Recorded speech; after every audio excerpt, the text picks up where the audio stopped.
Jon Snow avenged the Red Wedding. He is the White Wolf, the king in the north. A cruel dawn wakes Catelyn from sweet dreams of happy family life. She is weary of riding, hurting and being strong, but she knows she cannot allow herself to be weak today. Outside her tent, she finds Shad stirring oats into a kettle. Sir Wendell Manderly suggests supplementing this with roast quail, but Catelyn decides oats and bread are sufficient, since they have many leagues to travel. Her party includes 20 of Robb's best Winterfell men and 5 lordlings, including Sir Wendell, Sir Perwyn Frey, Lucas Blackwood and Robin Flint, to add weight and honour to her negotiations with King Renly. It is a mission Catelyn never wanted, but Robb insisted he had nobody else. Lord Hurster Tully was too ill and he needed Sir Brynden Tully to command his scouts and Sir Edmure Tully to hold Riverrun when he marched. Catelyn argued that marching was rash, but Robb insisted waiting would make him look afraid and weaken his position, especially since Lysa Arryn will not support him. Catelyn feared he planned to play into Tywin Lannister's hand and march on Harrenhal, but Robb countered that he said nothing of Harrenhal.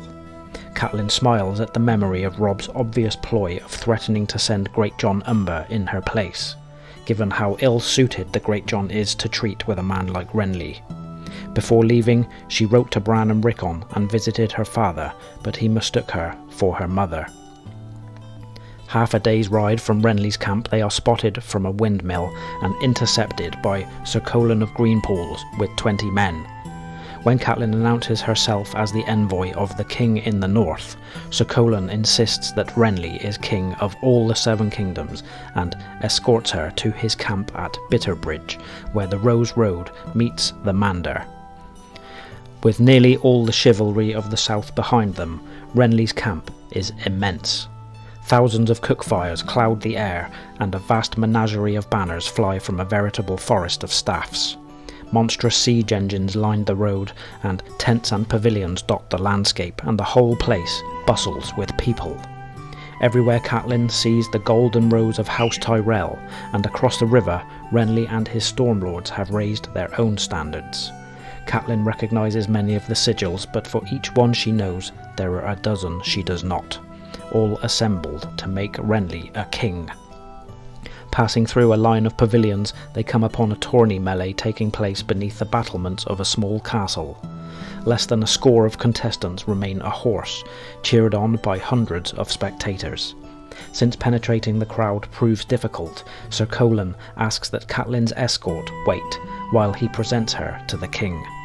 A roar goes up when a knight of House Tarth in cobalt armour unhorses Red Ronnet Connington, but the carnage makes Catelyn think it mad for Renly to be playing at war with real enemies all around. Among the lords and ladies in the gallery, Catelyn recognises stout Lord Mathis Rowan, delicate Lady Arwen Oakhart, and Martial Lord Randall Tarley, but others she knows only by sigil or not at all. The handsome King Renly sits in their midst, looking like a youthful ghost of his brother Robert and laughing with his young queen, Marjorie Tyrell, a girl of Robb's age with a shy smile and curly brown hair. Catelyn knows their marriage is the mortar of a great southern alliance, and the rose sigil and the green and gold colours of House Tyrell are prominent in Renly's slender crown and velvet tunic. Out on the field, only 4 men remain, and both king and commons obviously favour young Sir Loras Tyrell in his silver mail and rainbow cloak. 2 others ally against the blue-clad knight from Tarth, but are quickly unhorsed. Forced to discard his now broken shield for the final duel, the Blue Knight is at a disadvantage and soon disarmed by Sir Loras.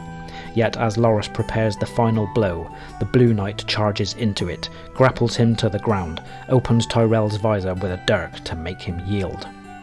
As the Blue Knight salutes the king in victory, squires rush to help Loras Tyrell remove his helm, and Catelyn is startled by his youth and beauty.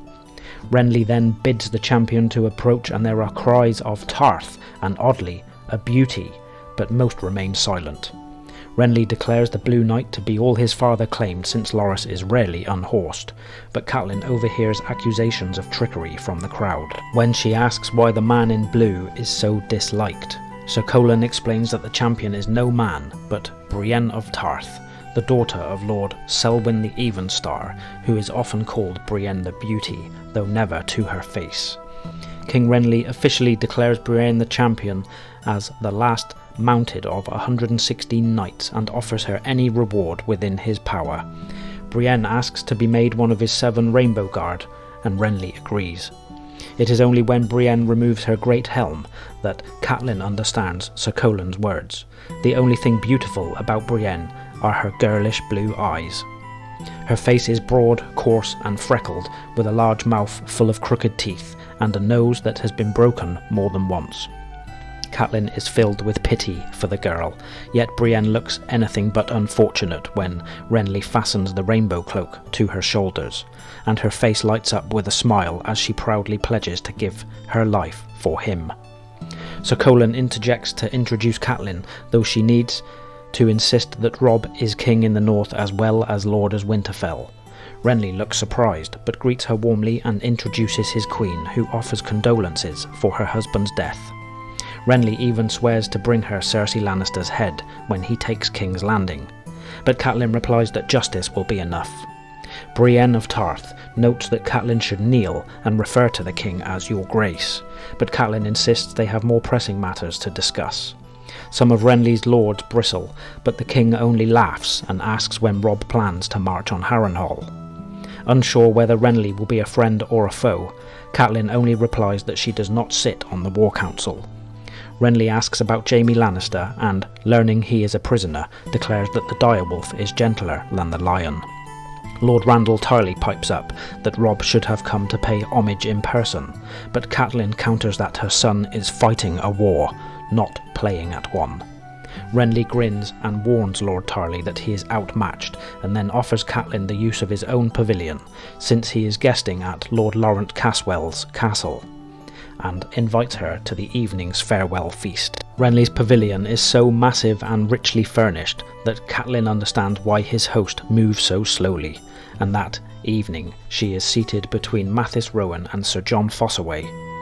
Meanwhile, Brienne of Tarth is seated at the far end of the high table in knight's garments instead of a lady's, and Catelyn notes that out of her armour Brienne looks muscular, plain and ungainly, and judges from the woman's actions that she knows it. Singers and tumblers entertain them, and the food is rich and plentiful, but Catelyn only eats sparingly and watches those around her. King Renly speaks amiably to all and sometimes feeds Queen Marjorie choice morsels or kisses her lightly, but it is Sir Loras who shares most in his jest and confidences. Others are less moderate.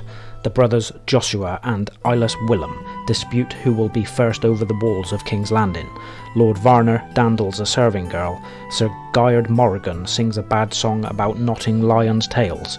Sir Mark Mullendore feeds his pet monkey from a plate, and Sir Tanton Fossaway climbs onto the table and swears to slay Sandor Clegane in single combat.